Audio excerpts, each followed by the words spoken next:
Hello. Welcome back to Collective Consciousness. Good evening. Here we are once again on our third episode, Chitty Chat. In another new space. Yes, do you like our backdrop? This is our inner bodies. Isn't it, Bubby? It's our sacred, It's enchanted forest. our roots. Yep. Our Everything. lights at the top. These are all souls. Yeah. Yep. Waterfall. We've got everything here. We do. Thank you, Silver. It's from her bedroom. We're actually coming live in from Miles's house today. We've done the rounds. Yeah, we're doing the rounds. We'll be in the bush one day. We'll probably be somewhere else one day. Yeah. And we also have a beautiful guest here today. Hello, Jax. Who's going to join us. And so we'll try and be very attentive. Well, his mother will be more attentive to him than I will be. I'm not saying I'm not a dog person, but yeah, I love Jaxies. Sylvia just won't be very happy when you go home smelling like Jax. She'll be like, Mum, where you been, girl? Get in a shower. It's disgusting. No, true. Yes, she would. She'd like you. Yes, she would. As long as I pat him, he'll be fine. Yeah. So we're gonna we're gonna discuss on. Are we going to talk about a podcast or just about No. something that we've? Well, yeah, just what you kind of said. Yeah. So it's not really. Well, it's in a podcast. Did you want to? So there was a podcast that we did listen to. Because we do want to mention him also. So Yeah, Peter Crone. Look.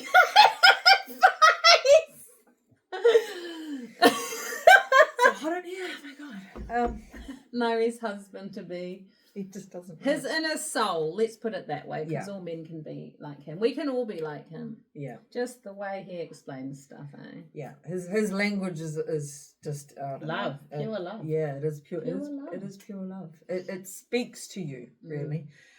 So Miles shared a podcast that we listened to where he was on called the Easy A podcast, which is two best friends who've known each other Yeah. for 15 years. We're a bit longer than that, though. Yep. We're a little bit ahead. That's okay. But no, 15 years they've been as friends, but I think the podcast is a fairly new one, so they managed to get him on. Mm. If you're out there listening, Peter, yeah, if you can, jump on out. We will also put the podcast We'll put it out there for you. and his face and his name and the link below. Yeah, at the end of the video. And they were just talking, obviously wanting to know a bit about his work and what he does and his background, but also they kind of delved a little bit into their relationship and their friendship and some of the couple of things that they kind of working through. Nothing major, but it was just interesting to see him really unravel that for them with just in like say 10 seconds. And they just felt this kind of aha moment come through. We're like, oh my fucking god. Which It's so obviously got us a talking. So, do you want to start? Do you want to kind of, shall I ask you a question in regards to when I was starting my journey? Yes. Okay, of discovering myself and unraveling my layers and versions of me. How did that make you feel when there was some kind of distance or absence when I was kind of going through it in the thick of it? What did that do for you? So I feel like I've been chasing you, which is totally not a bad thing because you've been an absolute guide for me, wisdom and best friend ever. Chasing you in the sense of wisdom, knowledge, that side of chase, if that's what you but it brings me to my point of chases. When we used to obviously spend a lot of time together and you were helping me through my journey, we were obviously very close and very connected, so it felt like a what would I call it, a knife, you know, like, oh, I can't chase her anymore because she's busy doing her own thing. And I felt what came up for me was my abandonment issue, which you obviously explained to me with Peter Crone's help. Yeah. That it comes down to the actual issue at hand, not that you're like leaving me because you obviously have your own life and your own things to do, but you feel like, oh, that one person I wanted to hang out or I wanted to spend time with you and she's busy. What do I do? So when what kind of feelings were coming up for you though? Sorry, I mean to cut you off. No. What kind of thing? Yeah. Like, oh, you're distancing. I've done something wrong. What have I done? Like, again, we blame ourselves. I've done something wrong. Not that it's okay because I was aware that you could go and do things. You've got your own life. You've got family, mum and things to see. But I was like, oh, what am I going to do? I need to speak to her. Like, she's not available right now. Yeah. So loss, distance, fear of losing you was a massive thing because obviously I have felt like everyone's left me since my initial abandonment issue, which was mum leaving when I was 11. So yeah, that's what was coming up. Obviously we did speak about it, so after we sort of talk things through and explain it definitely feels better, but having that closeness and the trust and the honesty between us, we seem to be able to work through our feelings together, which obviously brings us a shitload closer as we've had moments and weekends, again, which is another thing in that podcast that was brought up. When you have a spiritual awakening with someone, when you're actually in pure essence, which I will come back to that weekend. You're going to bring that up? I was thinking the same thing. I was like, wait, because that really rang for me, and I was like, both oh my God. I don't know how in depth you want to go with that. Let's go deep. Oh, mummy. I'm already blushing. Only if you want to. Take it away. Okay. So when I heard how he explained about the love connection that those two girls have with each other, and that the intimacy is not just about an intimacy is with somebody that you are in an intimate relationship with, and it is sexualness. So when you approached me on what you were kind of feeling after that weekend, we kind of hung out together. We might need to go back to the beginning because they're probably bounced a bit here. Okay. So we bounced a bit from the loss and connection, but oh yes, we did. Yeah, so that's okay. But okay, yeah, so basically, we obviously we spoke and we understood in that, but we came to the realization that like you're saying, love and spirituality and all of that. In a close friendship doesn't necessarily need to be specific things like love, sex, It's a soul connection, like you've known each other in past life or whatnot. So another thing that came up was when me and I obviously do lots of stuff together, like we love outdoors, we love nature, we do lots of our healing and all of that stuff out in the open.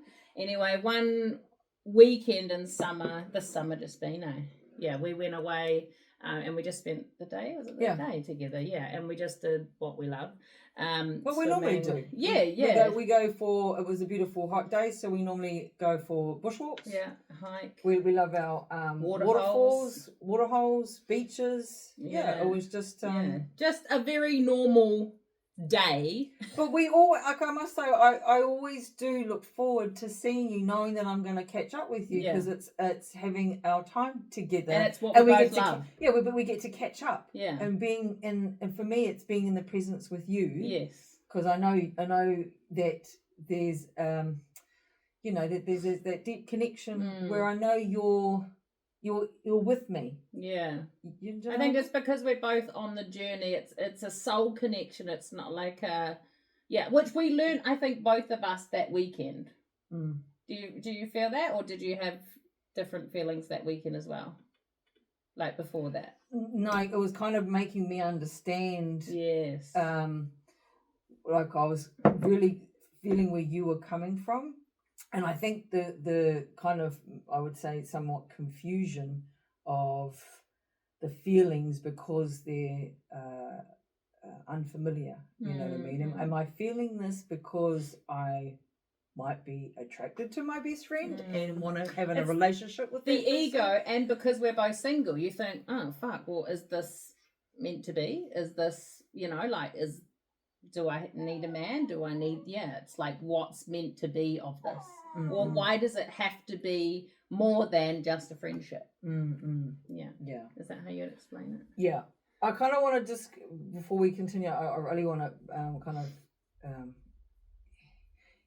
because when I was kind of not off taken, but it took me by surprise when you kind of said to me, like, I'm having these feelings and I don't know what they're about. I want to make sure that if help me. Are you feeling the same way? And I kind of was like, I sat with that and I just thought, well, no, I don't, but I know that our friendship has stepped into another level of connection in each other because of our own individual journeys, which I had never felt before. So I was like, what the fuck is this? Basically, wasn't it, for me? I was like, what the fuck? And I was, super scared to say fucking anything, let's put it that way. Yes. I was freaking out. I was like, oh my God, like, I'm so scared, like, what do I do? But then there was the trust in her best friend, knowing that also, she'll understand, it's okay, it doesn't need to be. But it was also like, I knew that I was safe to be able to say something, whether it was or wasn't anything. Yeah. If, Yeah, no, totally, because it's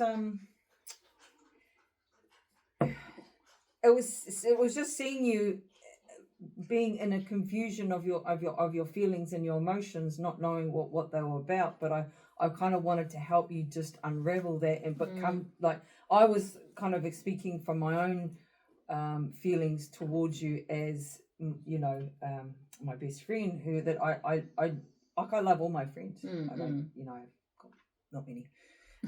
But when I say I love you, I truly do love you, and it means that I love everything about you, and I love spending time with you. And I think I was just trying to articulate it so that it was like it's a spiritual connection. It's like our souls are just intertwined with one another, and because we just get each other, and we are able to hold spaces or hold a space for one another when we're feeling vulnerable within ourselves. Do you know what I mean? And it's just being able to I think also unravel it, let go of your ego, and let me just come in for you and talk to you, and you talk to me on what's going on for you, and let's see how we can kind of clear this for you, so that you're leaving the conversation with much clarity and feeling much more better, like, okay, I get it now. I think it was also, like you say, for me, the ego was going, you don't have a relationship, but you're spending your time with her, so is this meant to be? Again, it can throw us around so much, but it's like, I really love spending time with her, which obviously I do, but then it's like, I think that for me was probably, the understanding of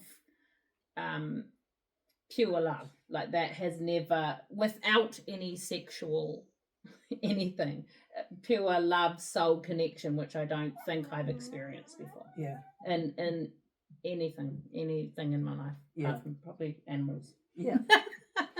My before animals. I think that's how I can explain it. Probably. No, it makes sense, because love is not just just with one person. It's a love with everything. It's our animals, it's with our family, it's with our children, it's with a partner, and it's also with our friends. Like, I was sitting down with a work colleague the other day and talking about female connections and friends, and her thought was different to how I feel, and I was like, she was just, I don't really like to have too closeness with females, because I don't want to deal or have their burden shit being brought onto me, and I'm just like, really? well, okay, I respect you and what you're saying, and that's obviously coming from a place of what's going underneath you, and I'll leave that for you. Yeah. But I just said to her, that's part of being a human and experiencing love in all forms of with everybody. Yeah. If you allow yourself to really surrender in that, and I felt in that moment it really resonated, and it just clicked in for me of, okay, yeah, and I understand now. I really truly do with you. So, and that was cool because I was like, it just shone light on the whole situation between her and I. But that was cool. Like I was happy for that she gave me that little bit of, because you light. Made you look. Yeah, and made see. me really see. Okay, so. Because, like you say, when you think that there's something wrong, even though you know there's nothing wrong with yourself, but the mind will want to play games with you. The ego wants to keep it's like you what in society has mode. also said. Also, yeah, man, woman, sexual relationship, whatever. It doesn't have to be anything or generalized. Yeah, nature. Yeah, like the love I have for this place, yes. and being in amongst nature, and in the awa, in the water, in the ocean, the moana is also love. Because we are one with everything. And again, I think that was just like another spiritual awakening, like because there's been that one, and then the spinal energetics with Tracy. Yes, that was something I've never experienced before. Yeah, the first one that we did. Yeah, yeah, that wiggling one, and I think also these things, doing them together, has been like. Oh, it made me also think, but it's because I'm not doing this with anyone else, but also having the closeness of doing this type of thing with someone and having someone to go to is the best, because fuck, it can be a very scary and lonely journey. It definitely does bring your, when you're allowing yourself to be vulnerable in all parts of yourself, you're letting down your guard. Yeah. And when someone sees you bare and naked, there's this, like for me, when I want to get to know somebody, I want to go deep. I could say, someone else said to me, why so deep? And I think, why not? Yeah. Because they're scared. Yeah. And that's cool. That's fine. I respect that, because not everybody wants to go deep, and I've learned to just back off from that. You know what I mean? If the conversation flows and we go then we go then. But if we don't, we don't. Depends how well you know them as well. Again, yeah. Some people are willing to just open up, and some people aren't. With the whole need the invitation as a. For me. Well, if there's an openness for what did Peter say today? If there's an openness for contribution, cool. Yeah. I'll be there. If not, you kind of sense it and so that way you just don't and you leave it, right? Yeah. But I find that there's a much more deeper. That's how you get really connected with people. I went out last night, as you know, and caught up with my mate Mo. It was his birthday, and there was him and Happy birthday, Mo! Happy birthday, Mo! And the bro Josh and one of his other work colleagues, Rob, who's just gives the biggest hugs. Oh, I love that. He's such a beautiful, beautiful soul human. But we were also sitting there having some really in-depth conversations. And I've noticed my mate Mo, who again. We catch up every so often, and I know he has also a busy life, and he travels backwards and down to Wellington to see his whānau, I noticed a difference in him. That because he mentioned last time I caught up with him was talking about how he started doing meditation. I think I mentioned to you that before, and I was like, oh wow, you're doing meditation, that's so cool, but in a different style of meditation to what I've learned. And I just was just sitting there and just listening to him, and just being very present with him, and the way he's talking, and just his there's this humbleness. He's always been humble, but I feel like the humbleness has just really gone into this depthness where he's just quite at peace in a sense. But he's still working through it. Yeah, and I think we all always are. For whatever he's for whatever reasons he's decided to take up meditation, but he's I just said to him, I can definitely sense there's a change in you for sure, my bro. Awesome. And it was again a beautiful thing, and I mentioned that about what I just recently experienced with you. Yeah. Which was again going back to the beginning, what you were saying is how when I was on my journey of doing my healing and stuff like that, and peeling away the layers, is there was times where I wanted to just retreat and be on my own, and it's that being it's connecting with yourself, and even though you don't want to, you want to be around people, but you know that this inside you is this is saying that we just need to be with ourselves. Also okay with the peace. You want the peace as well. Yeah, the peace is kind of like that is kind of bringing that to real like light, and just making that real one with yourself in a sense. But I think we talked about it, didn't we, about how you were feeling about me being a little bit being absent from our friendships, right? So, and then the roles were reversed. Now the roles have reversed, and I've now felt it twice, where this feeling of just, it was like an emptiness and a losing of something or someone. And I thought to myself, what is that? The first one was like, wow, this is really freaking, I really like this. And then I kind of sat with it, and I just thought, okay, I did talk to you about the first one, didn't I? I can't remember what it was exactly about, but I think it was sort of around the same type of thing. Yes. Wasn't it? So what I discovered is now that you're kind of doing your thing, and I'm going to be truly honest here with myself, is I know within myself that there is this want, and possibly I'd say a need, for the people around me to kind of, and don't take this the wrong way, but have the as much as like I want the happiness for you, and the journey of being free from your own constraints, your own ego and your traumas and stuff like that. When I feel like somebody is kind of coming into this place of self-healing, wholeness, I'm like, fuck, who's going to ring me up and talk to me about shit now? and it's more of a sense of there's that need of needing me going. So that's also playing within me, because I'm like, I need people to be broken.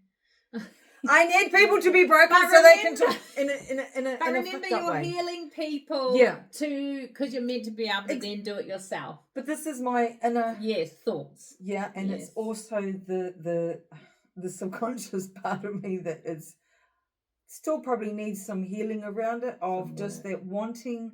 I want to feel that need that I can try and solve. But as Peter Crone says, we don't solve problems, we dissolve them, which I'm learning. Thank you, Peter. Which is a great realization for you, like it was for me. When we talk about it, you're just like, whoa. So how did you feel after you saw it? Oh, when I that Sunday just gone, when I was sitting, because I noticed it come up again, and it was right in here. I was like, why am I feeling like this? She went out the night. Mel's and I have got other friends apart from just each other, right? Yeah. And so we still go off and do our own things, but we always come back to each other, and if we need to talk about anything, because I won't talk to anybody else, because I always want to talk to somebody who's going to be really present with me when I'm talking, right? And honest, because honesty's not easy, even to your best friends sometimes. I mean, being truly honest. Yeah. And if I find I can't talk to somebody, I'm just like, I can't. And that's okay. So that's cool. And I think that's where I get sometimes, is I find that, who else can I talk to if she's not around? And I'm the same. Yeah.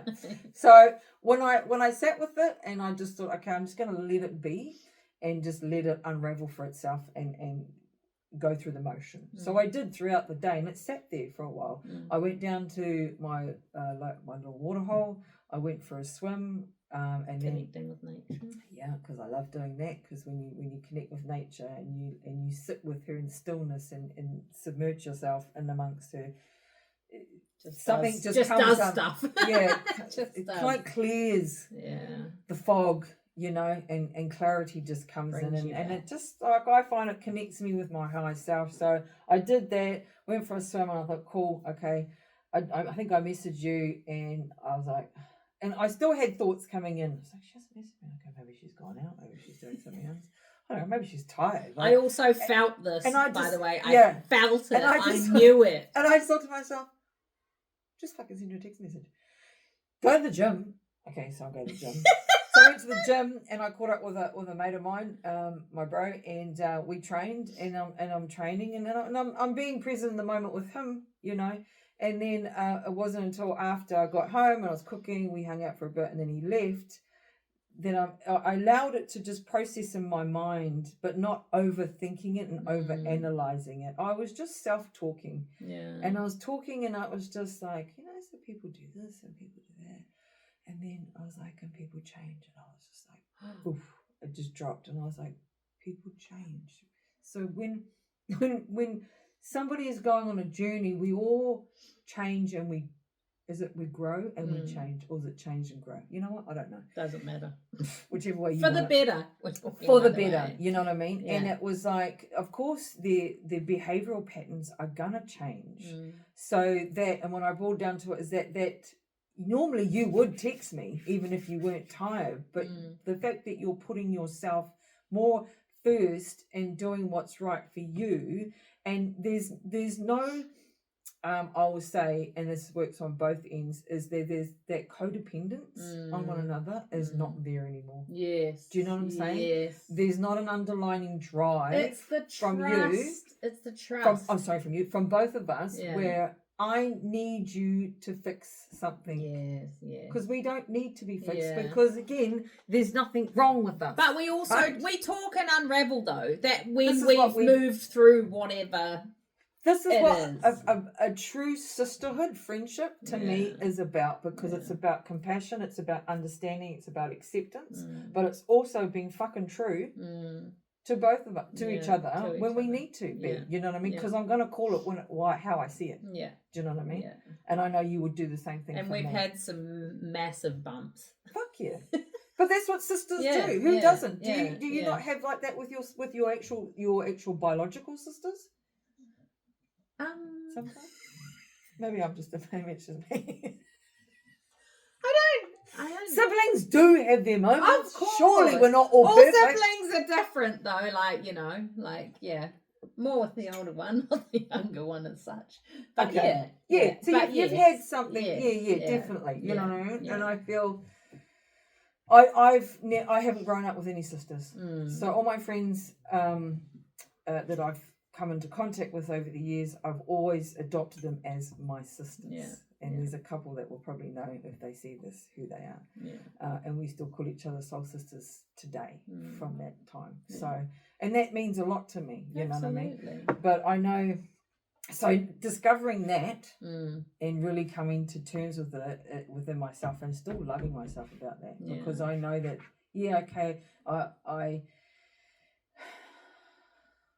I had to admit to myself there is that need, Nori, that you wanted, but I don't want it there anymore. I want. So you're gonna work. I want people to get better. I really do. Like I always try and encourage others to work on what you are not kind of seeing at this stage. You know what I mean? And that's up to you. Healers also are healing themselves as well. So it's not a bad thing, and admitting it and realizing it and seeing it is a fucking massive defeat, right? Like it's great. Nothing wrong with that. But I was really thank you for that, Bob. I appreciate that acknowledgement. But it just when the penny sunk, it just really I was like, wow, this is what it feels like. This is now I know how it felt for you when I was doing my things for myself. Yeah. And now you're doing it. I was just like, and I'm happy, and I want you to, and I want you to do that. So I'm just like, okay. This is also thank you. This has also taken time. Like, you know, friendships, like anything, you need to build them. Like, you know, like keep working on them. Yeah, and like you said, the codependency isn't there anymore, but there's a trust that it's all good. I'm here. Like you can talk to me about whatever it is, which is why in times I have, you know, like we've had our things, you know. And it's having that trust is like, no, she's good. Whether you're having that moment of, she's not talking to me. She's being a bitch right now. Fuck that. Can I just ignore her? Or why does she even pick up the phone? Because she's so shitty right now. Okay. That's all there, but we have the understanding of it's fine. Just call me when you're in a better mood or whatever the situation is, because it might not even necessarily be about me. Or it never is about the other person, That's but we right, yeah, make you it go about internal, we make it about the other person because of the attachment, right, and the identity. So Yes. that's when I let go of the identity of you, and that you no longer have you no longer need to kind of talk to me, but you will always talk to me about stuff, but there's not that kind of like I desperately kind of like. I need you to help me with something. Yeah, can you fix this for me? Can you figure it out? And sometimes there's a part of me like, yeah, fuck yeah, because I really thrive off that. And that comes from a deeper level of abandonment from my own childhood, which we both experienced that. Sorry to cut you off. There are going to be times that I will still need that. Oh, for sure. It's just not Likewise. all the time anymore. That's all. Because there are some times where I'm like, fuck, I'm just my fucking ego's going spastic. I can't figure this out. You know, there's going to be times where we need that, but it's just not as much anymore. That's all. Yeah. Because as we grow, we sit with it, and that's what you meant to do, which we've learned. Oh yeah, I think we kind of we've got the. Because we've had the growth now, we've got the tools and the skills to really work things out, and it's about the separation of knowing what's my ego, what's my feelings in my body, and what is actually going on around me that's triggering this internal stir, right? Which we're all going to have triggers and stirs all the time for many different things. But I feel like those will really listening to Peter's kind of work is that when you don't attach yourself to the identities anymore, the triggers aren't as much. So that they'll be there, but they're not like a real kind of stab in the because the area. The awareness of because I explained it to one of the guys last night about his work, and I said it's like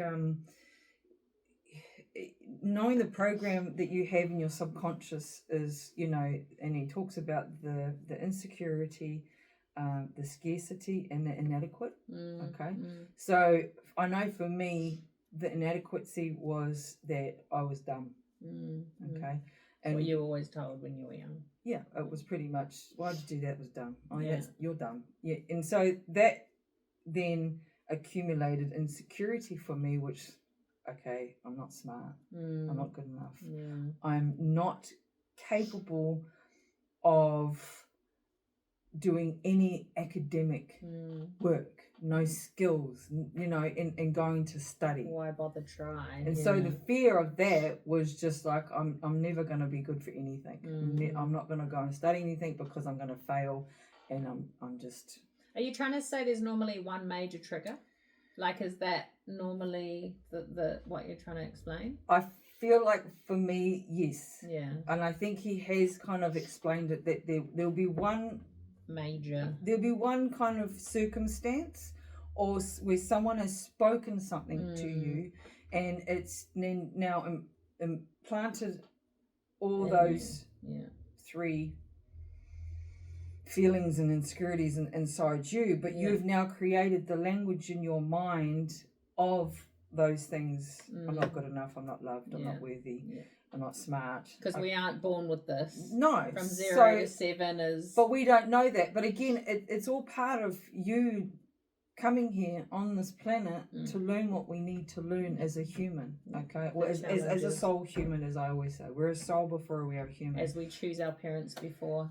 Apparently we've chosen, our parents and who they were, what do I need to learn from them, and all this stuff. And then we come down here and we forget all about it, and you got to go through all that everything is bullshit. Your journey. Yeah. Well, I shouldn't say bullshit, because it's all good lessons that are, make you who you are at the end of the day. Yeah. They don't define you. That's the one thing that I've learned is I don't let any of my experiences, I don't look at them as stories, they're experiences to me, because I don't attach myself to them because they're not my story. Yeah. As soon as you attach yourself for something... Turns into a belief, doesn't it? Well, it just becomes like, I'm now stuck in that story. I'm not stuck in that story. I don't want to be, Which is beliefs on top of each other going, and building blocks in you. And oh, this one pops up. No, that's no good because I've got a belief of that sitting there. No, that can't be right. Yeah. So back to your initial triggers that you said that you're dumb. So that's, you know, you were So told that's that, so that's your... Yeah, and so I never went and, like, even at school, I wasn't, I think I had a teacher that was a bit of a bully, and made me feel inadequate, but that inadequacy was already, I would say, already there kind of thing, maybe. Or was it kind of afterwards? I think it might have been afterwards, but it might have been even her that triggered that. Do you know what I mean? Because I remember my brother's going down and talking about that to her, and I was like, they were like my guardians. Yeah, those guys, and they still are. They still are, yes. But yeah, I feel that can be like and then, you know, having your mother, you know, not be emotionally available, and also physically somewhat abandoning you because of the experience that she was going through in her life. So yeah, again, it's not until you get older that when you start working through your stuff, because you want to break the cycle of not allowing this to continue on down the line through your children and through your grandchildren and so forth and so forth. And just break it down for you. I had no idea what mine was about till I started doing the root cause work with you. I had no idea. No idea. Did I? Not at all. So how was that for you? How was that for you? Hard. Awful. It still upsets me when I think about it a little bit. It's just sad. Like, there was no blame, obviously, because, like you say, as you do the work, you know, you realise that, you know, first time parent for them too, you know, first time living in this world, so I can forgive. You've got to forgive, you know, depending how bad it is, whatever, but yeah, still forgive. You may not forget depending how bad it is, I don't know. For everyone's situation is totally different. But yeah, like, my mum leaving was for her own reasons, but that was that I didn't feel loved because she left me, she left us, you know. So yeah, that was really heartbreaking. But realizing in the end it wasn't nothing to do with me. So you kind of understand that now, that it's you can look at it and think mum left because for her own reasons. Yeah. It was nothing to do with me. Yeah. But I mean, and the fact that's sad is that it takes so long to break it down. Like, and that it, you know, if we can only, which is why we're sort of doing this, to get you guys to realize, to look at yourself, go inward, share these people that have helped us go inward, you know, with the root cause work that Nairi does. I mean, it's one way of doing it. Yeah. But yeah, to go in and figure it all out, to feel better and release. Like, fuck, the release of everything when you know, figure stuff out for yourself, let it go, forgive, you know, and love, and just send love no matter what, is turning into inner peace, really. If that's, probably how I can explain it. Yeah. Crazy. Yeah. I think when you kind of really understand the conditioning of your past, and that it is what it was. It's not you. It's not you. It's not your story either. No, you kind of like, again, you detach yourself from what you thought was the story of your life, when really it was just like mum didn't. I'm looking at it as abandonment. She didn't abandon me because mum was going through a grieving stage of the passing of her two children. Right. Your mother, my mum, of one son, and then a year later another son. So, and I've been very conscious of my language, by the way. Thank you, Peter. And that was for her. Prior to that, having been in a domestic violent relationship, in a marriage, and then bringing up 3 kids on her own as a solo mother, and then having to grieve over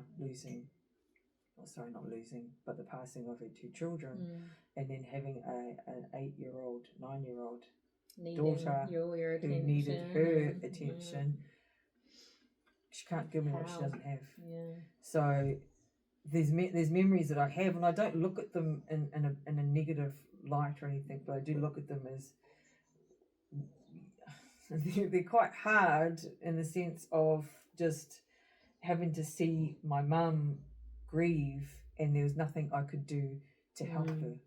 And then again, trying to understand my grief of, okay, I'm not going to see my brothers again, but I know they're around.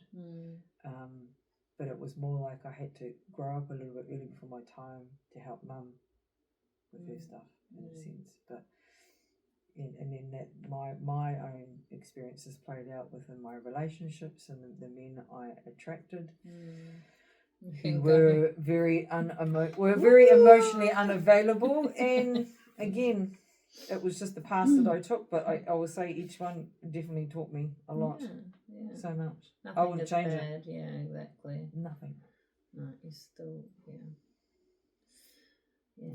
you can go very deep because there's a lot that can happen in people's lives, and we're not taking away big, small, or anything for anyone, but it's just being able to go inwards and realize, and actually really sort of have compassion for other people, because everyone's going through stuff, like our parents going through whatever they were going through, whatever they had been given when they were young also.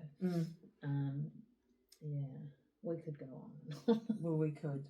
But our main conversation was to go into of how we both have noticed and been a part of each other's journey, but noticing how the other person does change, and how that kind of brings this absence between us. But we can always come back to sitting down and really talking about it, and but I think also too is when you look at yourself, there's parts of you that you're letting go of, which is also like a grieving sense. That's true. Do you know what I Very mean? true. Because you're no longer that person that you were before, but you're coming into another person. But again, I always look back, and I heard something today on a social media, was that healing is not just about healing all the traumas, but it's also loving those parts of you that you're left behind, or that you've kind of those versions, because they are helped you get where you are in a sense. But that's why I say always love all parts of you. It's like they say, when you celebrate a birthday, you don't celebrate that age, you celebrate every age, right up until celebrate every age. I think I'm not this age, I'm all of these ages. Everything. Which is pretty cool.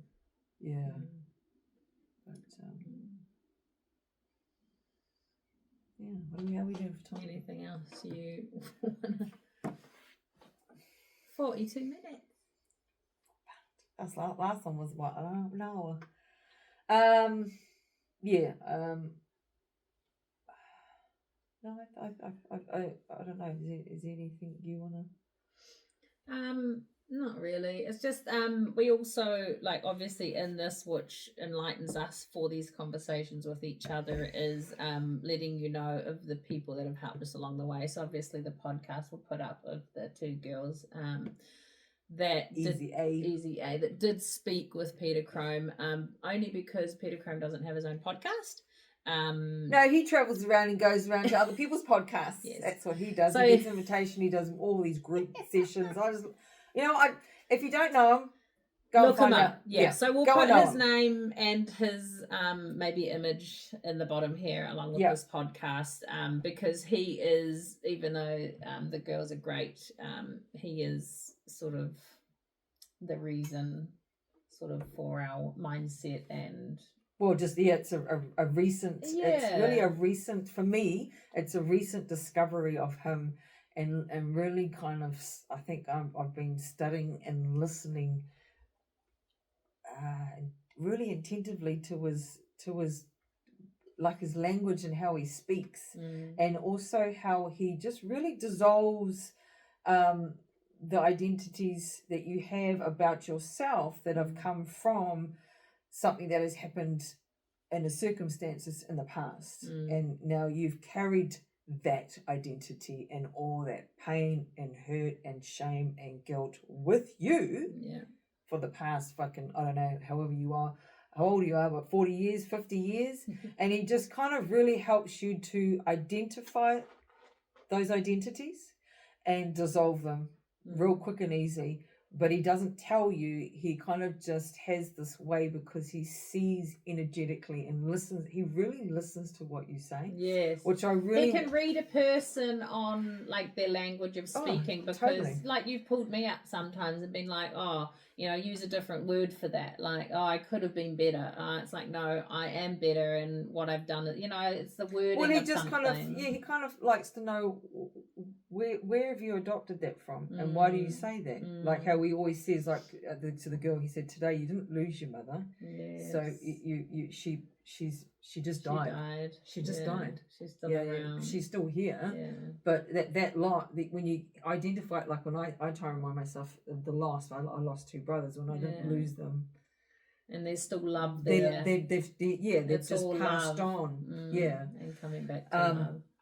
But yeah, I think his work is truly extraordinary and what he's doing, and he is truly just a beautiful person who is all about love and compassion. Yeah. And you'll hear about his story. Yes, which on the is podcast if you listen really to cool. it. Yeah, says it on most of them, doesn't he? Yeah. But I am truly in love with him in a sense that he's his mind. That's why he's called the mind. The mind architect. Yeah, is it? Yeah, because I think he used to be an architect, and really he goes in and deconstructs your mind basically.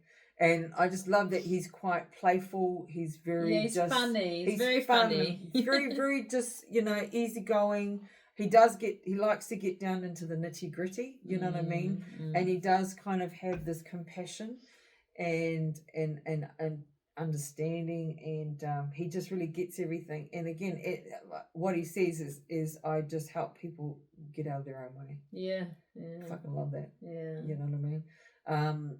And it truly is which amazing. is what we're all trying to do. And it is truly just about a language that you've inherited, pretty much adopted yourself, because we all put ourselves in that misery and pain. Nobody else does, because it's quite easy to say, oh, that person made me feel this, or this person made me do that. Blah, blah, blah, isn't it? No. Always go inward.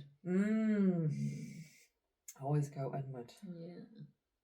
Well, wrapping it up. Yeah. Thank you for holding space for us tonight, Bub, in your whare. Thank you. And for also being truly understanding and an acceptance of me and all of me. And when I come through onto the table and I, lay everything out. Wipe the slate. Yeah, it's but we feel good after we've done that, right? Because it's like we can be like, oh, okay, it wasn't even that. Phew, not feel in a bad, but it's like, wow, I can, there was some shit going on up there, but it's like, okay, no, we're good. yeah. Like I think I always know that we are good, but it's just when you allow a feeling. When a feeling comes through, then it kind of starts to create the thought of I'm trying to justify what I'm feeling instead of just sitting with the feeling and letting it be, allowing your mind to just be wherever you are in the moment. Because it's the ego creeping in. That comes in. Yeah. And your, conditioning and program and all that kind of stuff that comes in. So the more you become, I think, aware of, your physiology and what's going on for you, and understanding circumstances. Just feel it's more, got nothing to do with you at the end of the day. And more at ease with things and just talking and being honest and being vulnerable, because none of that shit's easy. No. But it is. I feel like it is truly important to talk it out. Yeah. 100%. It really is, rather than sit in it stewing or being like, oh, it wasn't even that, so why are you getting all uppity? Oh, okay, sweet. There's times that which I think you're aware of, is I do it did it today when I was at the gym, and I could see my ego was just starting to create, just out of nowhere, it just starts creating all these scenarios in its head. And like it's like it's a real life scenario that's going to happen. And I'm just like, I said to it, stop it. I was like, ego, I see you want to come out and play. Okay, I'll let you have a little bit of fun. But then we're going back inside, okay? Because I know that this is not real, but I know that you just want to keep me safe. You want me to stay in the survival, animal instinct. But really, I'm not I'm a soul, and always thank it, because it is trying to protect you and keep you safe. When there's times when you need it, it's like fear is truly, it has a good fear, and then there's a kind of like a not so good fear, where a fear that holds you back from being in your true essence of yourself. Then there's the fear there's the fear that which is limiting you, right? Then you have the fear of it's sensing that there's danger or there's something and there's a threat, in the sense that, okay, shouldn't probably go down that alleyway because I feel like that's kind of like a bad idea. And then that's that fear. But then, like I said, there's that fear that kind of really is, sometimes when people, there was one thing he said on that podcast, is that people get so caught up in what they say in their words. No, yes. Do you know what I mean? I know my brain's like that. And it's because they sense the ego sense that there's a threat, right? So it's really interesting if you kind of see that next time, if someone says something to you, ask yourself, am I feeling threatened right now because of what that person's saying? Not because it's them. And if it is, where does that come from for me? You know what I mean? Yeah, there's a whole, I could say, because they're just words. Yeah, I could say a lot on that. It's like even when you watch a movie and like you relate to something in the movie, so you're then going to have a feeling, because it's going to be like, you've been through that, or someone who has, and you're an empath and you can really relate. But it's like, okay, that's not my story, and detaching. This is a movie. This isn't real life. Okay, detach from that feeling. Okay, you're good. Move on. Like just as simple as that. As simple as that. Totally. Which is funny because that happens to me all the time.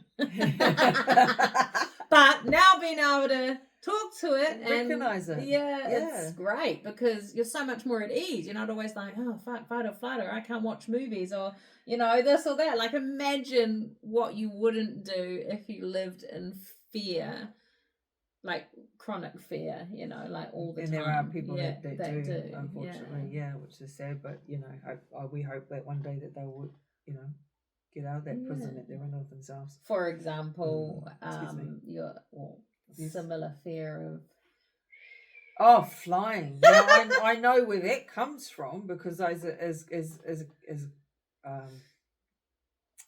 flying prior before as a young person, I used to love flying. You get smoke on the plane, you could have a drink, you thought you fucking like the shit. Royalty, mile high. Yeah, I'm an adult.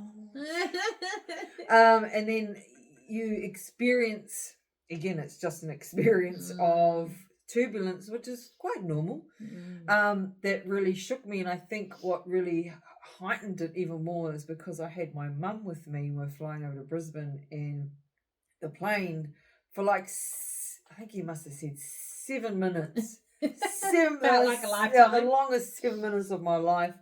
But it was like to the point where bags came down, right? Yeah. Then the hostess had to sit, and I just turned around to him and I was like, are we okay? And he was like, yeah, we're fine.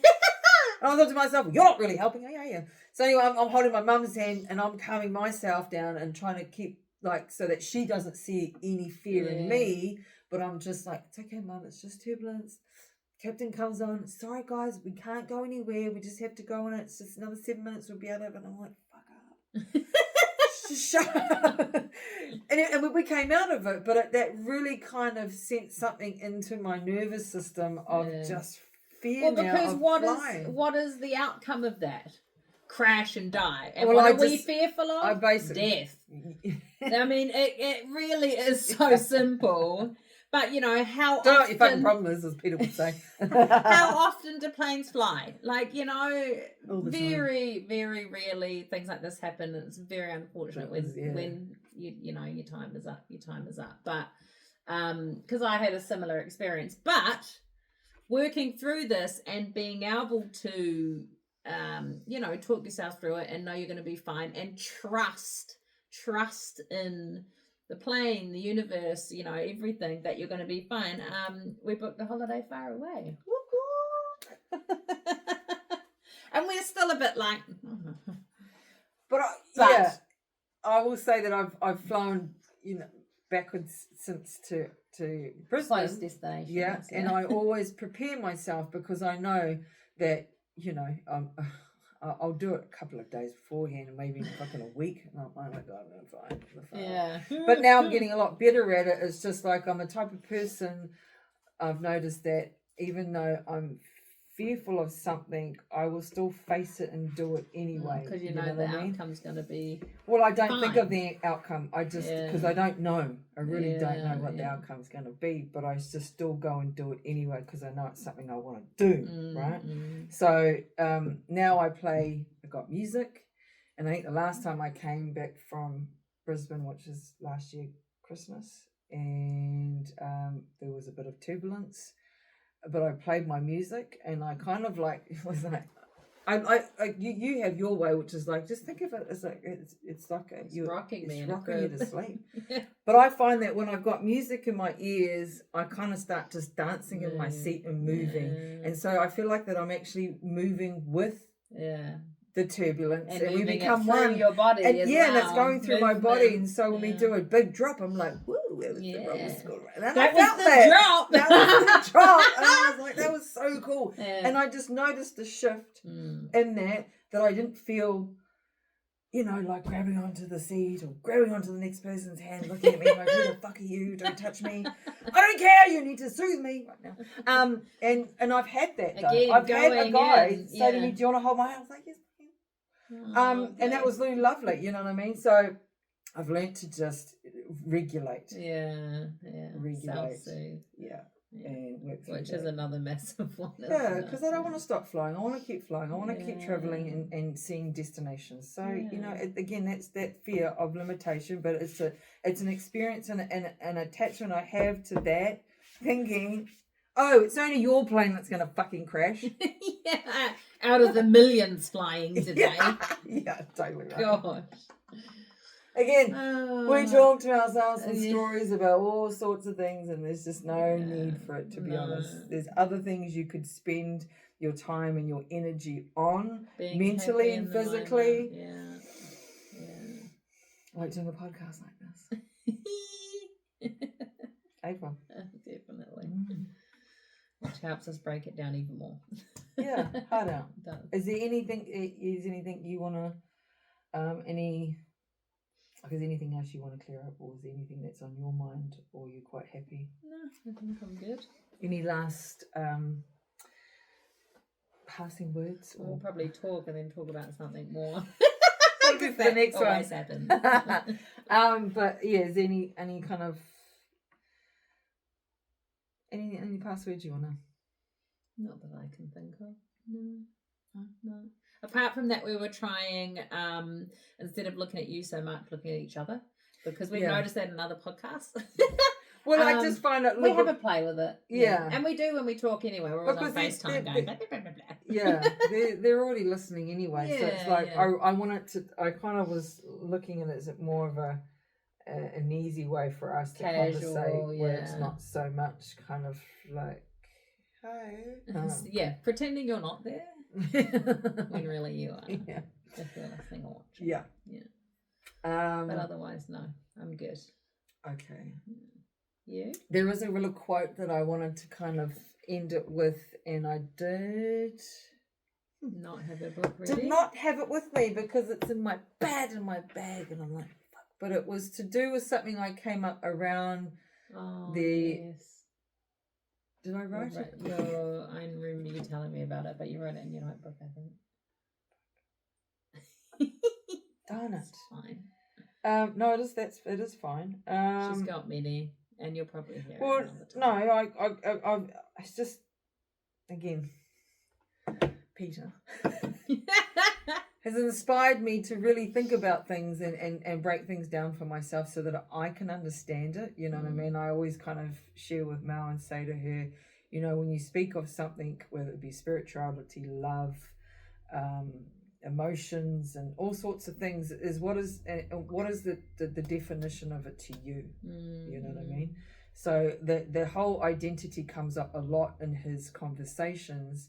And to me, it was like, once you detach yourself from the identity that's obviously limiting you, you actually return back to the true entity which is within. Because what's within you is an entity. It's an existence of your soul.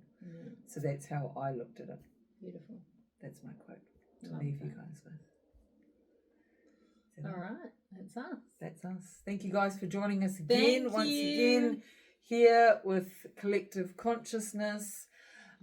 Stay tuned. We'll put up another one in due time. But wherever you guys are around the world, sending much love to you always. Yeah. Love you guys. Peace. Bye.